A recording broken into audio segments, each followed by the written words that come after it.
That's why you watch some companies get in along because you really use for cool super well, it used to be here to just out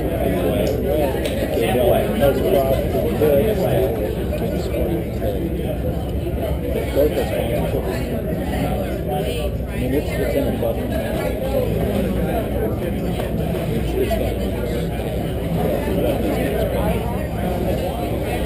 I don't know. They're never really what they're going to do.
And that's what it takes. I can't breathe.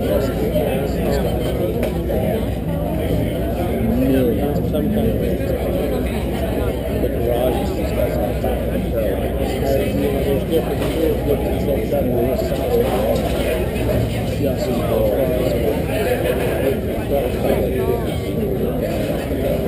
different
good now.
Did he really? He's like, don't tell me. Did he really? That's pretty cool. Yeah, we were supposed to say hi.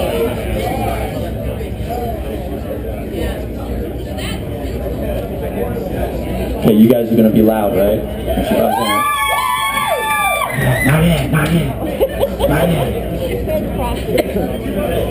Not yet. Just got a comment from over there. Shh. Everybody be cool about it. Just be cool about it. Low key. Just low key. See, she can do the low key thing too. Everybody, welcome the driver of the number 7 for Junior Motorsports, the GoDaddy on Chevrolet. The beautiful and fast Miss Danica Patrick. How are we doing? Let's come up here. Let's hang out up here a little bit. Are we on? Let me turn you on. Let me turn you on. There we go. Good? Good? Copy. All right. Yeah, I'm not, I'm a little ticked. I had not my favorite qualifying session. Okay. Okay. So I know you guys are gonna uplift me though. Yeah, definitely. We're gonna get into all that. Let's talk about last weekend's race though. Great finish. Great finish. And better qualifying. Better qualifying, and it seems every track now you're going back to, you're doing better at, which is great, right? Well, I'll have to make up a little bit here, but last weekend in Texas was good. Started 11th, finished 11th, and the long green flag run at the beginning kind of caught me a little bit. Carl got around and caught me. These guys are really fast, and so, when you've got 80, 90 laps of green flag running, they're making their way around. But, we got back on the lead lap when we ran and had a good finish for the day, and unfortunately start 25th here, which really kind of pisses me off. So I think you're going to work your way up. I think you're going to do just I'm mostly mad because I lost about 3 or 4 tenths in the last corner. So I was a lot better, which would have bought me quite a few spots. Was it something the car was doing, or? It was just a little loose. So the first lap I got really loose in 1 and 2, and then I just thought, well, we'll focus on the second lap, and I came around turn 1 and 2, and I thought, that was much better.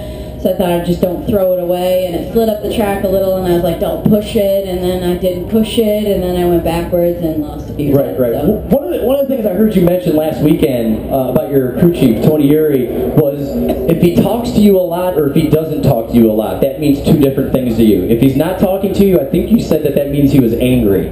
On the car radio. Or would I get that backwards? I don't remember that, but I remember saying that I can tell by the tone of his voice what he's thinking. Like when he reads my lap times and says like 27.6, 27.84. And like you could just hear it in the drop of his voice. Right. But he was very encouraging on the way in for my qualifying. He said, we'll be just fine. So I said, thank you for your encouragement. Right. Well, and that's one of the things a crew chief is there for, is to kind of let you know what you're doing and kind of pump you up a little bit. Doing, for that matter. And Definitely. to be honest, it's okay to hear that from me, because I don't completely know what I'm doing yet, by any means. So I'm okay when somebody tells me to try different lines, or focus on something, work on something. Right. Find the clean air. I'm good with that. I need all I can get. Right. And my spotter TJ is Dale Jr. spotter, and I'm lucky to have him. He's a really good spotter and very much like a driving coach for me. So all those guys play really important roles and help me a lot. So on the positive side of sports today, I'm going to say that it's going to be much better. I mean, I struggle most in qualifying, and the race is much better usually. Right. So the race is something that I look forward to and I'm excited for and ready for. I think we're going to have a fine day. It's going to be interesting to see how it plays out because the track is different now. Right, right. That's the thing I was going to ask. How's the groove working into the new track, and how do you like the new track layout? Sorry, I got to remember what side I parted my hair on today. This way. I always do mine to the right. I used to let my hair just dry in the morning and let it just like fall where it would, and it'd be usually parted down the center, and then I realized when I looked at photos of myself at the racetrack, I just looked like I had a wet head and like it looked really bad. So at least when my hair is parted on the side, it just looks like a side part. It looks the same. So anyway, that was too much information. So it's always fun, a little insight into Danica's hairstyling techniques. So let's talk about the new track and the groove that's getting laid in. It seems like some drivers are a little concerned about it. Well, it's just slippery offline, and you know, I heard something like they had lye on the track or something. I don't know. It's probably some funky chemical. I don't know. What is but that? The track was really brown, and I think they were trying to draw out the oils from the pavement, and it was like a real brown track. So if you go out there and look now, much more black up the track, which is a positive. That means the rubber's going down. So it's not a sealer. No, I think it was trying to draw out the oils, like so it's kind of dusty almost. So anyway, it was brownish. So if you go look, it looks much more black now.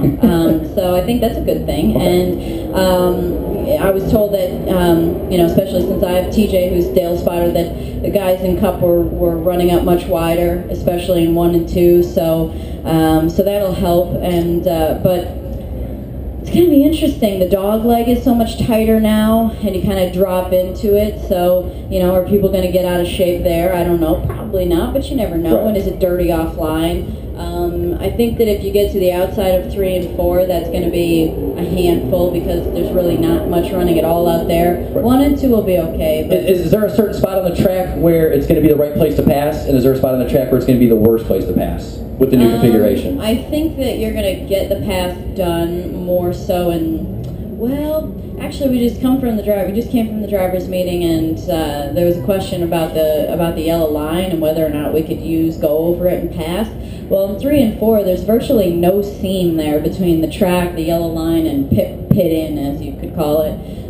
So if you wanted to, somebody's going slow enough in the middle of the corner and you didn't want to go to the outside because there's not much grip out there, just go down below the line. There's no. So when the question was asked, Joe Balish, who's the director for the series, he said, there's 2 tracks that we enforce the yellow line, Daytona and Talladega. And that was all he said. So he said a pretty clear message that if you want to go below the line with all 4 wheels, you're fine with that. So I think some drivers say that getting down on the apron like that kind of, for the handling sometimes, helps it rotate through the corner a little bit better. Yeah, sometimes if the banking is more flat, it helps the car turn. You see that at somewhere like Loudon or something like that, where there's incremental banking and then a much more flatter bottom. But anyway, I'm rambling. I don't know where the passes are going to be best and worst. I think that you're going to find most of them probably out of 4 down into turn 1. Right. But since the line is widening out through 1 and 2, there's more likelihood that somebody might be able to stay in the throttle and get a good run off of 1 on the outside of you. Right. But if your car is loose, the higher up the track you go with the loose car, the more loose it gets. So, Gotcha. You know. So what's it going to take to win today's Nationwide Series race, the Whiteball 200? What do you need to do to get that car in victory lane to get your first Nationwide win? I like to set myself some realistic goals, and I would love to win. Don't worry, I'll be ready for it if it comes. But I'm hoping for top 15 today. That's my goal, and I think that would be a good run for me. If I have a great day, top 10. You know, I think that the winner is going to do everything right today. He's going to have a car that is, you know, he's going to have a good balanced car. I think you're better off with a little bit of a loose car here than you are a tight car, because when it's loose, you can kind of, I was talking to my husband about this, when it's a loose car, you can just turn in earlier, get it loaded up on the front end into the corner, and it helps push up the track. You can really be smooth and roll into the throttle. You can do a lot of things to kind of manage the car, but when it's tight and pushing up the track and the car doesn't want to turn, there's just not a lot you can do. And the things that you do tend to be aggressive with the car, like, you know, jerk it in and pitch it in and jam the throttle, and all those things are really kind of hard on the car. So, you know, you start to work the right rear tire a lot to get the car to turn. So I think the winner is going to have a car that's probably a free car, and you know, he's going to get fuel mileage is going to come into play here. A fuel mileage deal will come into play. It seems like that's I think the thing right now. That's the trend. Because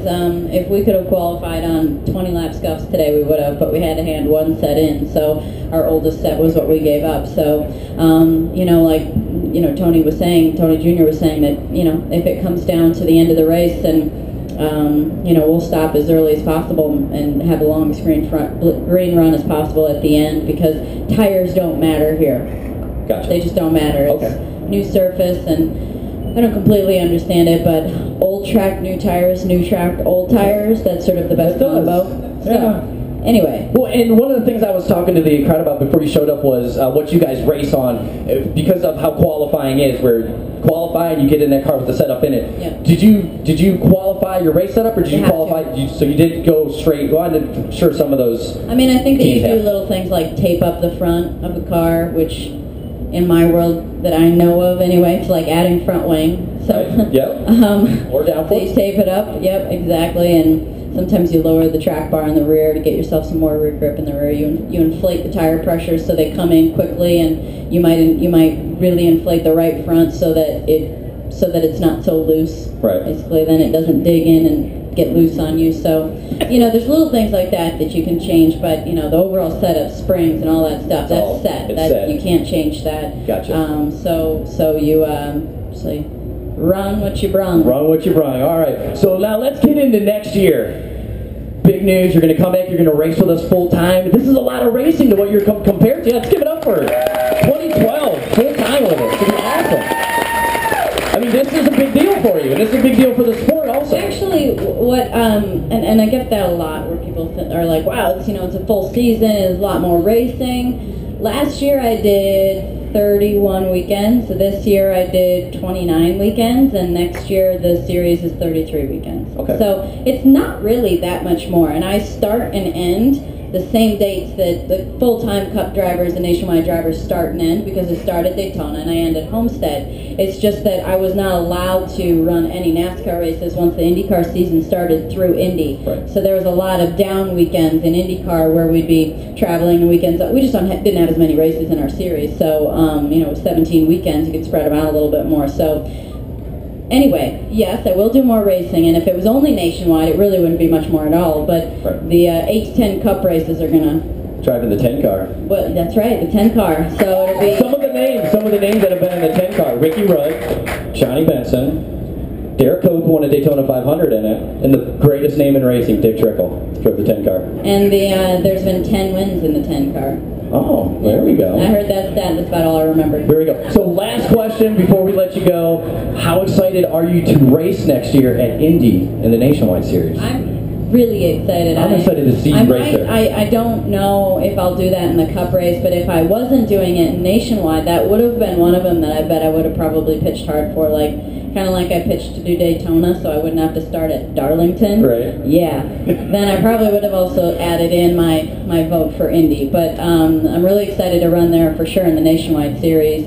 It's such an amazing track. If you guys haven't ever been there to experience the magic of Indianapolis Motor Speedway, I highly recommend it. It is cool. It's such a cool place, and the beautiful pagoda at the start-finish line, and at nighttime that thing's just lit up in blue. It's beautiful. It's just a really magical place, and I've got a lot of really great memories from there. And obviously I might still get my shot to win there in an Indy car, but it looks like I might have more shots to win there in a stock car, which wouldn't be all bad either. Definitely not. Well, I'll tell you what, we're going to let you go. Thank you so much for coming out here and hanging out with us. Ladies and gentlemen, let's give it up for Danica Patrick, ladies and gentlemen. Thank you. Guys, have a good day, all right? Nationwide's on your side. Don't forget that. You guys have a group photo out here, so if everyone wants to come out, I'm going to have you stand right over here on this side. Group photo.